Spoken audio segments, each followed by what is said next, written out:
Greetings, sending you all some warm, positive vibrations. This is Body-Culinary, and I'm coming to you this morning in my workout clothes. I have several classes today and have some garden work today, though I wanted to come in and to just have a conversation with those of you who may be on a healthy weight journey. Many people will say weight loss. I like to refer to this whole process as healthy weight release and unhealthful weight. Distinction being the only weight that we ever want to lose is unhealthful adipose tissue. Adipose tissue being the technical term for fatty tissue. So we're going to touch in on that today. Perhaps some things that may not be on your radar. As someone who is a professionally trained chef, who has been a personal trainer and fitness competitor in the fitness and nutrition industry for decades, I'm an observer of patterns, and I've seen numerous patterns for many, many years with those who've been able to achieve healthy weight release, weight loss. And many people, I would say the vast majority who have it. So if you're interested in this conversation, feel free to stay tuned. If you're new to this channel, welcome. I'm Body-Culinary, professional chef, personal trainer. I coach people who overeat and who eat junk to a healthy, natural lifestyle and achieving a healthy, natural weight through lifestyle. And that lifestyle, those practices usually will be centered. The foundation would be peaceful consumption, food that loves you back, garden therapy for so many different reasons, especially stress release, and then also a personal movement practice. So those are lifestyle, or what I like to call leverage lifestyle practices that everybody actually has access to. Right? Wherever you are, whatever your financial situation, whatever your living situation, we can enact those things. So if you're interested in anything having to do with fruits and vegetables, starting your garden and cultivating or perhaps restarting, reactivating a personal movement practice, then stay tuned. Feel free, if you like, and find value here, to subscribe to the channel and perhaps share it with someone who could receive some benefit. If you're interested in a shortcut actually into my process, as someone that was a junk food junkie and comes from a family pattern of obesity and the comorbidities that go along with it, high blood pressure and diabetes type 2 being a disease of lifestyle, then a shortcut into the mental, the learning process, as well as shopping lists and some pictures of what I've been doing all these years. Feel free to check out Whole Living Foods in the Hood, with menus to fit your budget. You can find that on body-culinary.com. All right, so yeah, all that good stuff. And I'm folding laundry, right? So I can be efficient because there's so many different things to do. So I thought today, I'm not really into all the perfection or the feigned perfection. I'd get something done while we have this conversation around some of the things perhaps that we may be overlooking. So many people will ask me for recipes and for workouts, and those are really important. They add structure, know-how, recipes, ways of working with food in new and delicious ways. That's great. I would dare say there's not really a shortage of food or recipes for most people. What I have found in the many years of working in food and fitness, especially working in a holistic health center, where people came in with all different types of complaints, from tumors, cysts, cancer, diabetes, many issues with food and weight loss, that being a desire. Most people didn't maintain, and I'd have to say very simply, most people don't enjoy the food. Most people don't really enjoy the food, and they feel that eating healthy is going to be a drag. Even with participating in paying for workshops, somehow it doesn't stick. For the vast majority, it doesn't stick. So I'm always fascinated by human performance. I'm equally passionately curious about self-sabotage, right? Having witnessed a lot of um, drug addiction, where people have dramatically altered and harmed and misshapen um, our bodies, uh, eating ourselves. Well, that's narcotics. Seeing many of us eat ourselves to the point of distending our body temples. Seeing many of us cross that threshold of social drinking into alcoholism, which I've always been very fascinated. Like, what is the tipping point? At what point do we go from being a so-called social drinker to alcoholism? Especially most of us having witnessed, even if not in our own family, in the human family, in our communities, how drug and alcohol abuse destroys lives, destroys families, destroys our physical looks. I'm always fascinated since a child, like, why would we do that to ourselves? I also know that no one does something without a reason, not one person on the planet. So the curiosity and looking at the evolution, I don't know if we call it the transformation of the bodies of the women around me primarily, and then also loved ones, the transformation into something else after long-term drug and alcohol abuse. There are very, very distinct patterns. And let me say, I am not here as judge and jury, right? Because some of our vices as human beings, some are more socially acceptable than others. For example, unhealthful eating, or perhaps being uh, quote unquote obese, right? And that there is a medical term, right? Being unhealthfully, carrying unhealthful weight. And again, I can't emphasize enough, the only weight that we ever want to lose or release is unhealthful weight, right? That compromises our arteries, that compromises our colon, that compromises our knees, that compromises our ability to breathe and to be mobile. Diabetes type 2 now is progressed to type 3, which is that's an extension of lifestyle, and it causes Alzheimer's. So, one thing that we do know is that being unhealthfully overweight, and there are some ways to determine it, right? Um, it has very specific side effects. And so I'm all for body positivity. All of who someone is not their weight. That's just impossible. Um, I don't think we need to throw people in the trash mentally because they don't fit a societal norm of what we find pleasing to the eye. What we do with all the grandmothers, all of these beautiful human beings who have so much more to offer than their weight, So I question those things. You can see somebody with a beautiful smile, somebody who has a bigger body type can help you get out of a plane. If the plane is going down, so it's not for us, or I don't think it's beneficial for any of us. And all human beings, we do have our judgments and our preconceptions. That just is what it is. To have some awareness, I think to cultivate some awareness can be very beneficial than just being self-righteous. Right? Greetings, Queen Ra. So I think there are numerous things that we are overlooking, right? And I think some of it becoming more aware of, and one of them being trauma.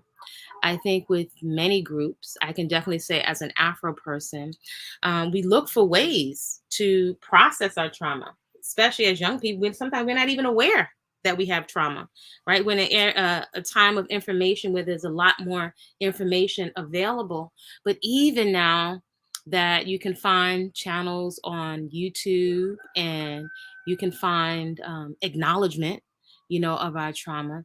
It seems when we look at, I'll just call it trauma bonding, or people finding an outlet, a way to connect with other people who have similar trauma. It can be very acknowledging. It can feel like a confirmation, like, wow, I'm not crazy. Yet something is still missing, and I'm not observing that necessarily connecting around trauma is going to be the solution, right? Keep in mind that a lot of the connection is over. It's a computer. It's a little box that I can fold down and close. So there are some things that are not present in a relationship. You don't have to relate to people. You don't have to relate with these people. You don't have to live with them. You don't have to be there as their trauma is triggered. So it doesn't necessarily, it's something in the process of our journey of weight release, or some people call weight loss, and potentially a lot of us use the word healing. It's definitely something, but it's not the whole picture.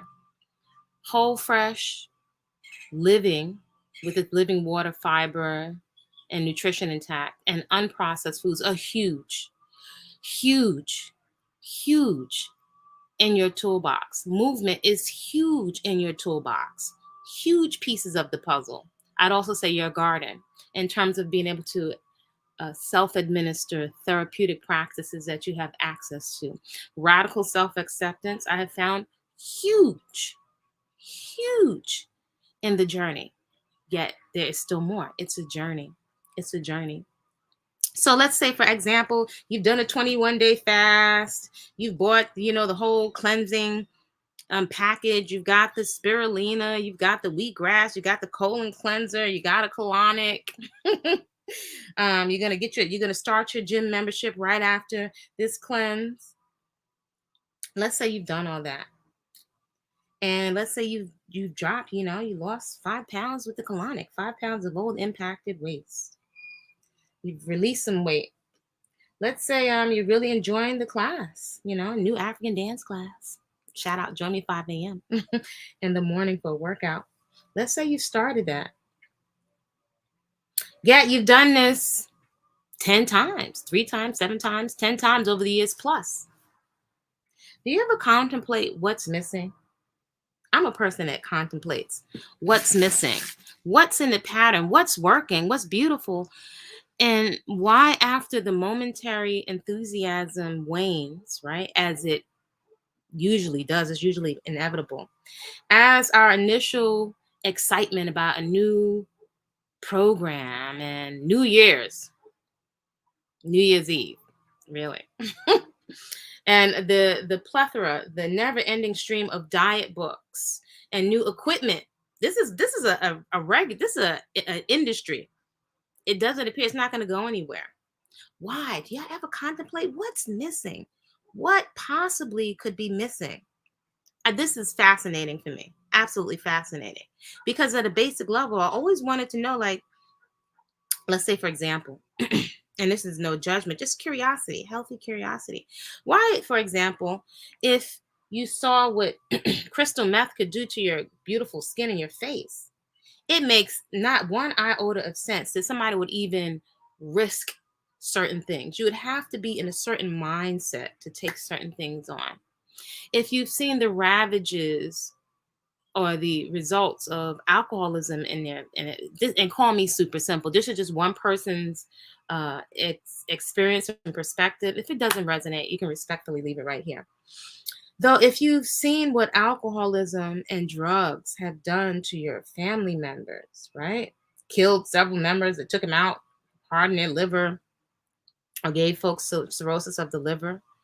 Like, where's that decision? What is that moment that you make the decision? What is your thinking and reasoning process? What is your rationale to engage in the same behavior? What do y'all think? I know I've seen pictures of the women in my family, some in their little poodle skirts and with the little slim waistline and looking young and fine. And yes, I get it. I am a mom. We get stretch marks, we get corn. Even with the best care, all the surgery, the body's going to drop. Take it from me. I haven't done fitness competitions, all that stuff. You can pay for the best surgery. There's no outrunning. There's no outrunning gravity. You can be well preserved. Yeah, our body's going to go through changes. That's not what I'm talking about. I'm talking about the unhealthy repercussions of recreational eating and consuming food, aka energy, to soothe ourselves, right? To self-soothe. Is that a crime? No, I don't think that it's a crime. It's not. Rosemary Tara. Greetings, Rosemary and Queen Rabe. Rosemary says, not. Let me see if I can share your comment. She says, not connecting to your body anymore. And this gives me, I feel very passionate about this subject because I've watched generations of my family taking ourselves out. This is not making us bad or wrong, however, we are responsible, right? Taking ourselves out with complications of overeating, eating too much food. And usually there's certain kinds of foods that we're usually eating too much of. It's usually not broccoli. It's usually not raw lettuce or living lettuce. It's usually not those foods. They're usually, when we're self-soothing with foods, they're usually patterns, right? I think the shortcut is the patterns. They're usually certain types of foods that we're choosing in certain mindsets. So what you said, Rosemary, about not connecting to our bodies anymore, that's huge. It's nuanced. It's a subtlety. It's something that I definitely explore a lot in my practice as a health coach, a personal trainer, someone that holds space for folks who overeat and who overeat junk food. When I say junk foods, things, substances masquerading as foods. They're very flavorful and delicious. They are party in your mouth, yet they don't impart any nutrition to themselves. Actually, they could be considered anti-nutrients. Now, I don't know that most snack and chip companies would want to consider themselves nutrients, and they're a bazillion-dollar business, right? They're major industries. They are industries of substances masquerading as foods that we use, and we come together for special events and we bond off of soothing ourselves with these substances masquerading as food. We call them food, yet I think it's really interesting as someone that was a junk food addict. It is amazing to me that I actually don't really, for me, your experience may be different. I don't consider them food anymore. And that has been quite a paradigm shift. Feel free to grab your laundry and fold laundry with me. It has been a process. It has been a process of over 30 years of intensive education, workshops, a lot of hands-on with fitness, a lot of culinary school, a lot of natural gourmet school. But ultimately, there's something that's missing. There's something that wasn't that hasn't fully been touched on. And even in reading some of the books, let's say for example, um, there's an author, her name is Janine Roth, I believe her name is, that she wrote books. I can't think of the titles, but some of you may or may not be familiar with her titles. They're older school books.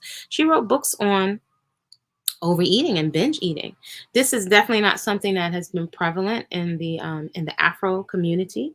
I think because definitely traditionally we haven't been so hung up on food, and traditionally we were very accepting of our curvy body types. It is only in recent years that we see this explosion. Again, it's not to shame any of us. This explosion of augmentation with putting prosthetic type substances into our bodies to dramatically alter the shape of our bodies at younger and more mature ages. This is a recent thing, right? That was never our issue. We've picked that up somewhere. Now, I don't know. Hopefully, it's not here to stay, but we shall see, right? Because health over here is our number one. I encourage you to consider health as your number one beauty product, and also something that right? Accepting, appreciating, celebrating, and being creative with the features that you have been divinely assigned. So this is a clue to, and again, it's not about policing anyone's expression. You're going to have to find your own sweet spot in your own journey. Yet, being really comfortable and creative in your own skin, I find takes a lot of stress and distraction off the table so we can get closer to what is the undertone or the undercurrent of what is subconsciously driving a lot of our mindless consumption patterns, and our mindless consumption behaviors. For example, not noticing the cues, as Rosemary stated, not connecting to our bodies anymore. Think about that. Not connecting to our bodies anymore. If we're not connecting to our bodies anymore, then that would presuppose that one time we were connected to our bodies. So I invite you, this may be something you can work with in your journal, is to consider when, if ever, were you connected to your body? When were you connected to your body, and what did that look like?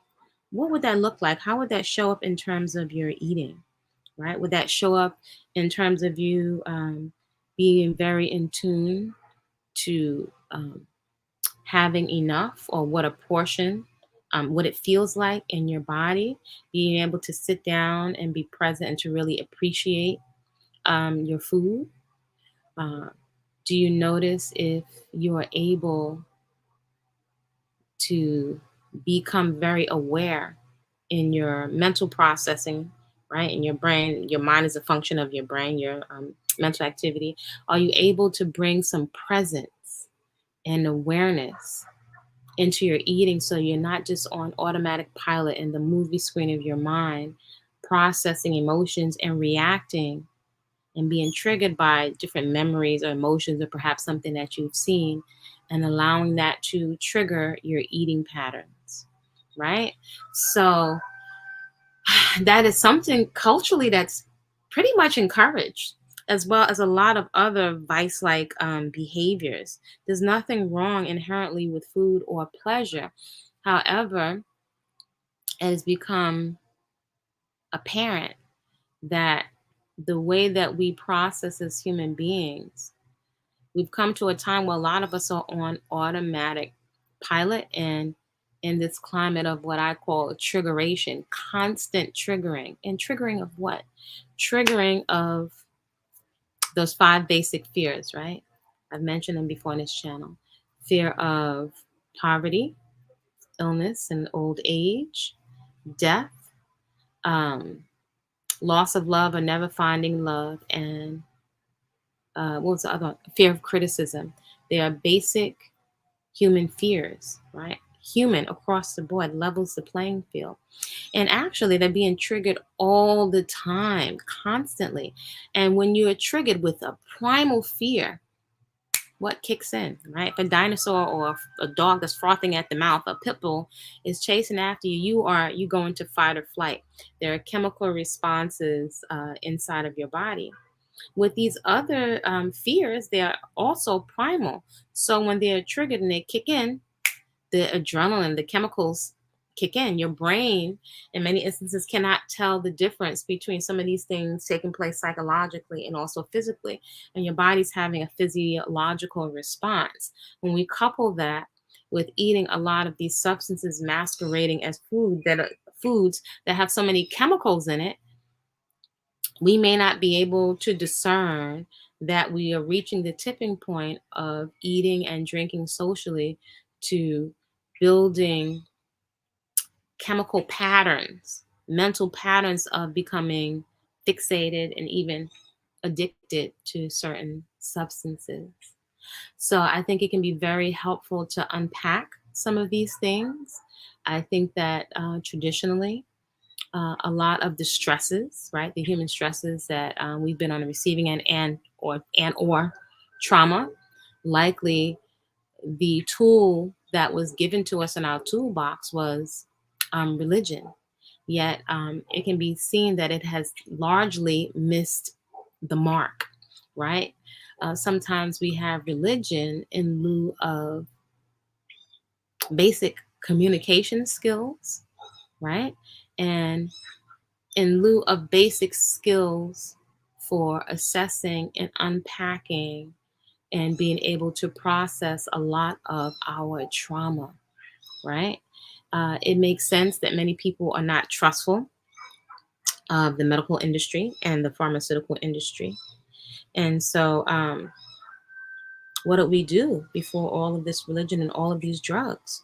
What would we do? in terms of processing and putting these things in a context so that we can process them, not that they disappear because we can't take away the past, yet so that we can put different things that alter our mental processing, put them into a context so that we can comprehend and basically move on.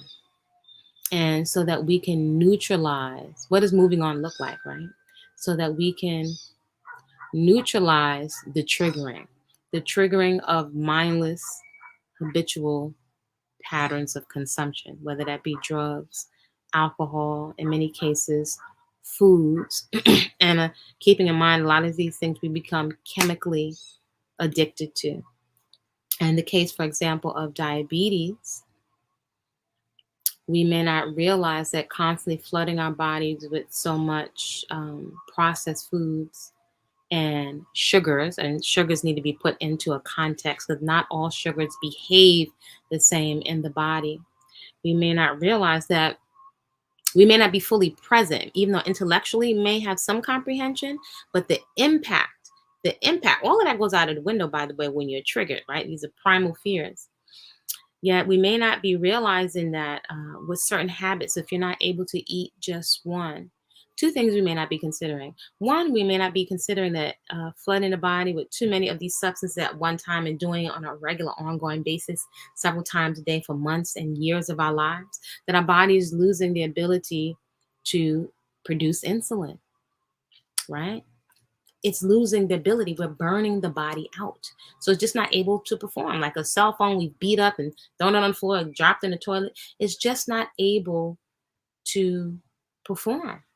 Yet, so if we have certain habits that we're doing for years and years and years, we burn the body out. There's some things that we may not be able to get back. And I know that may be a horrifying thought or a hard pill to swallow. But there may be certain things that we do damage, the simplest way, we do damage to the body. I believe I have a difficult time with eating because I work the night shift. I stay up all night. I feel staying up all night is not healthy. Would you agree? Well, I would definitely say that our body, it responds to rhythms of sleep, elimination, rest.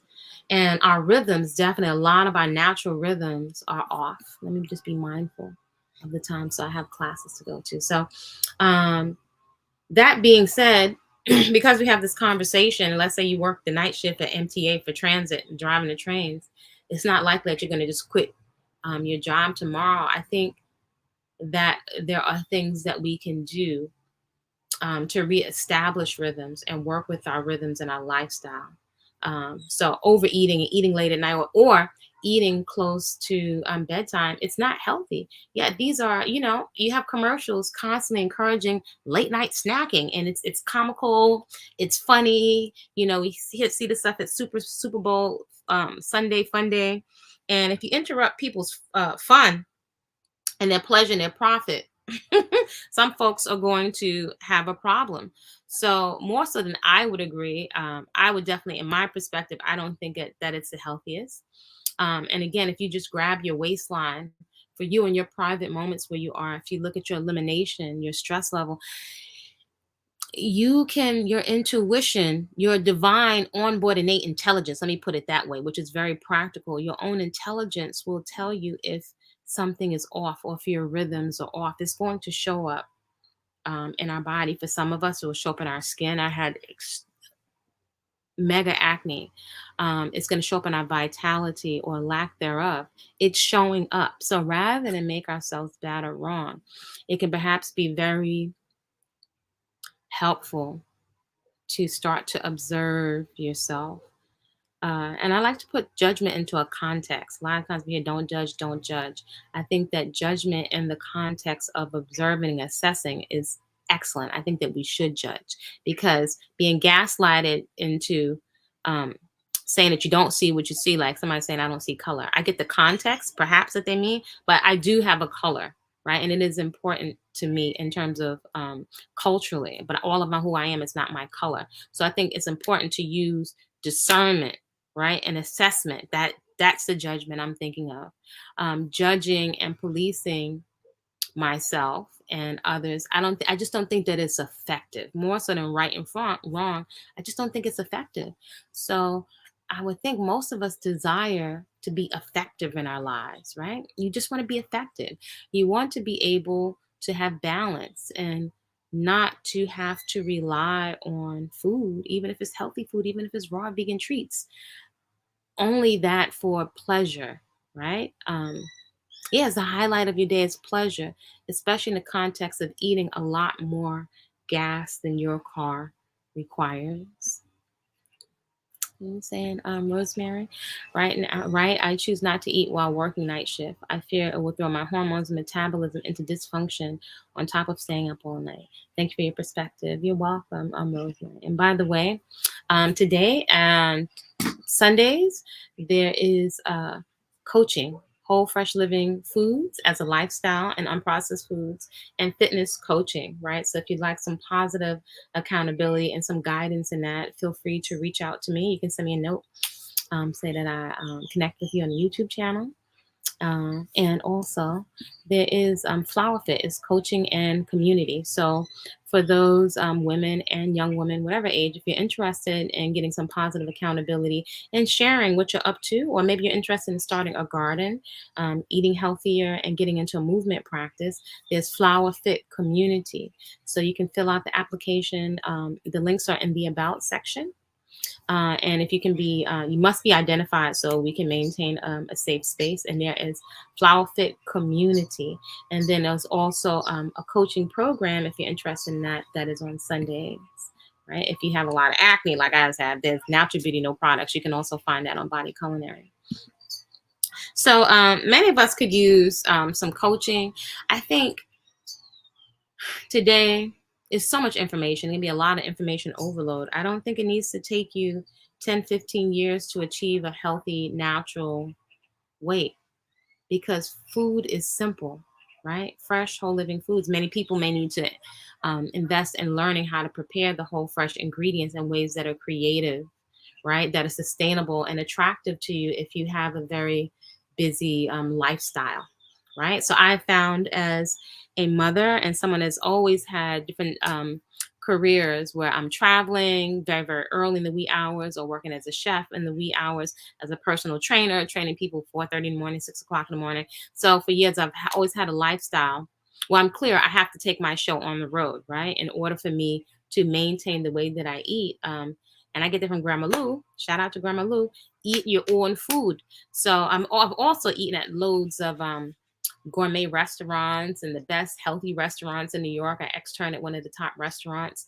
So I know the type of experience that I want to have with fine dining. I just like to make sure that I'm having that experience with my own food, that I really love my own food. These are some really huge distinctions that can get you off what I like to call the whole stroll. They can get you off the whole stroll of just constantly being turned out by everybody else's opinion, everybody else's food, every diet product, every gym membership, every gimmick that comes out, right? And natural living is it's actually very, very simple. And again, I look to my grandma Lou as my rubric. She's really set a bar. She wasn't a vegan or a vegetarian, yet her simplicity and her consistency, she's actually my inspiration for the reason that I eat what I eat and how I eat because she was always like, eat your own food. If I want garbage, I make me your own garbage. So she's my rubric. And Grandma Lou, was in her 90s when she transitioned. Her mother, my great grandma Jean, was in her 90s. And then my great grandma Mackie on my mother's side was in her 90s. So these are three women. And I was able to see their patterns. They all ate their own food. And I get we have busy lifestyles, yet I like to look at the true cost of things. You say, Rosemary, you said, thank you for your consistency. You're welcome. Yeah, I'll be honest with you. I'm being consistent for me primarily before anybody else because I'm clear I like to eat. I don't like needles. And I don't want to say, unfortunately, I have seen so much in these different industries that I've worked in that it is very sobering as someone that was addicted to junk. the suffering, drugs, alcohol. Years ago, many years ago, seeing the results of the gastric bypass surgeries and the stomach staplings. You know, I never saw it. Most people gained the weight back, to be quite honest with you, because this never changed. This never changed.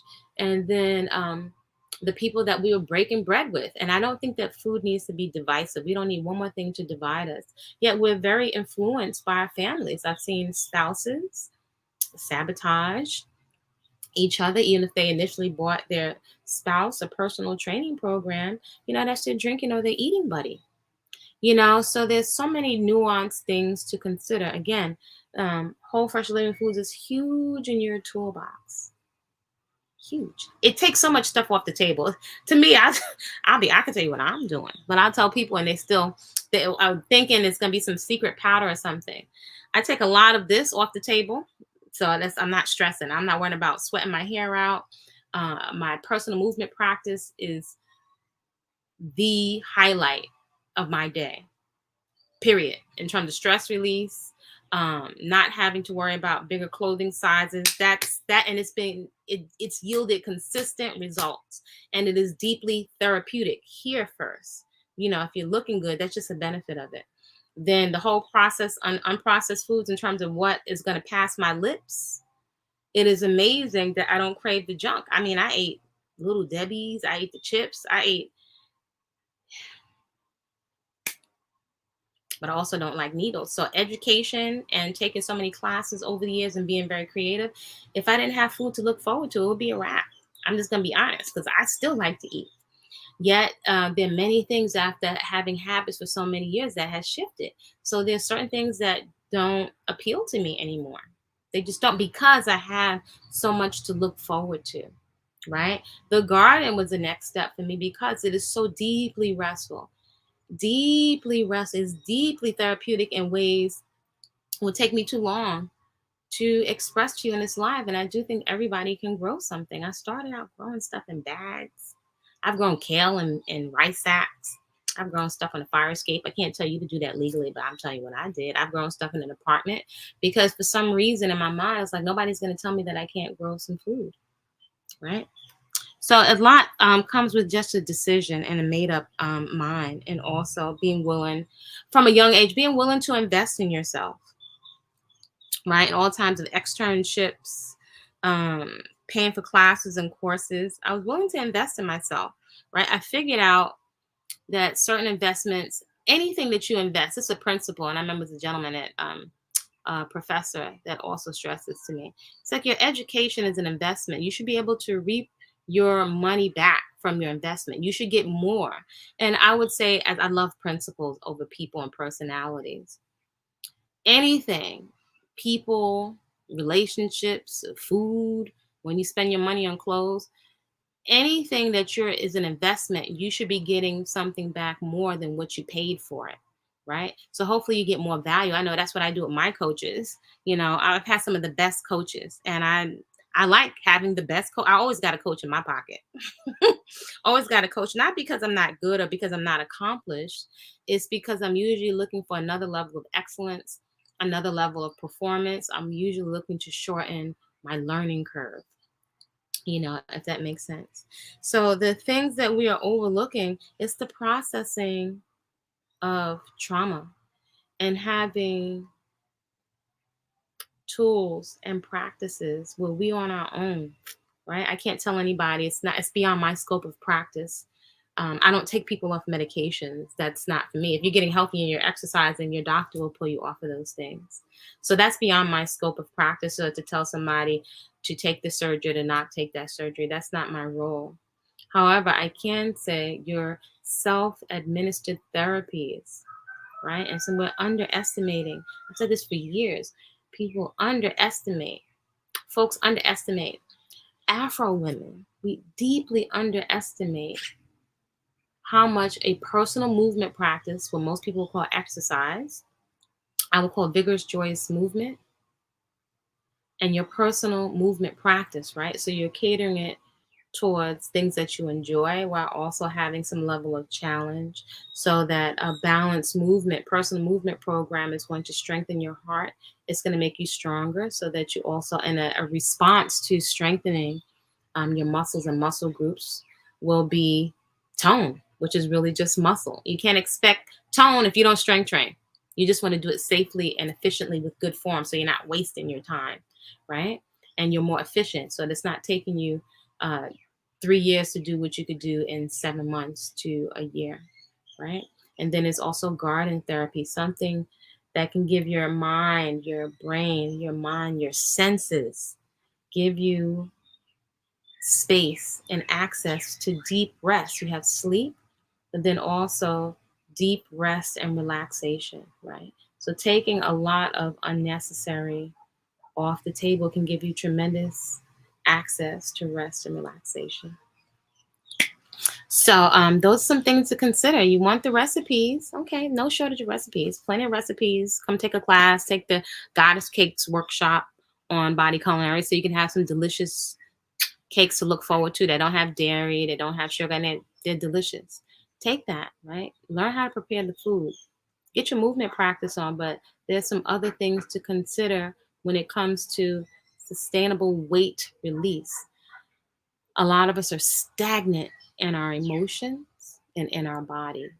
So if you want to move that stuff off, you want to dance it off, you want to strength train it off, right? Because when we're consuming mindlessly, um, and we're overcompensating for loneliness, depression, self-doubt, there's certain states of mind in which we're eating. It's almost, how can I say it? We're sticking or stagnating, if that makes sense. We're sticking these states of mind onto the body, and they will manifest in excess weight.